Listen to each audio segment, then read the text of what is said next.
Hello friends, नमस्ते प्रणाम। हमारे चैनल में आप सभी फ्रेंड्स का स्वागत है और अभिनंदन है। तो हम लोग बहुत ही पारंपरिक छठ पूजा गीत लेकर आए हैं।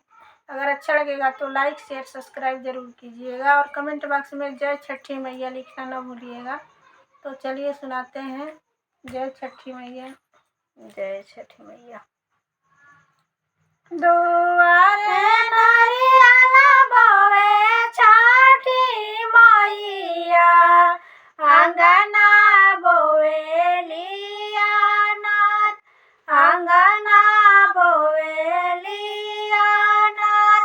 दुआरे नारियल बोवे छठी मैया, अंगना बोवेलिया नाथ, अंगना बोवेलिया नाथ। उड़ाता आइले हरिला सुगाना, बैठे अनरवा के डार, बैठे अनरवा के डार। कुछो पाला खाइले सुगनावा, कुछो दिहाले गिराई, कुछो दिहाले गिराई।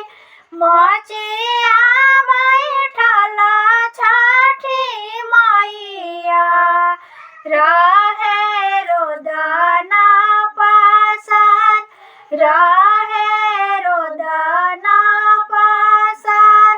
घोड़ावा चढ़ल आइला सूरज मोर, पूछे छठी बहिना से बात, पूछे छठी बहिना से बात। कवन गुनये बहे नयवा, लोरा में गुने रत्न पासार, कवन गुने रत्न पासार।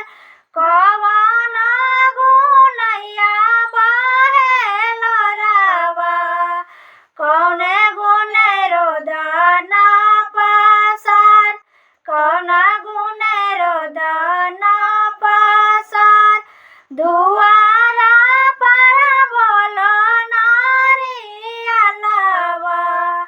अंगना बोवलो अनार, अंगना बोवलो अनार। उड़ी के आइले हरिला सुगाना, बैठे अनरवा के डार, बैठे अनरवा के डार। कुछो पाला खाइले सुगनावा, कुछो दिहाले गिराई, कुछो दिहाले गिराई। जाने रोवा छठी बहिना, ना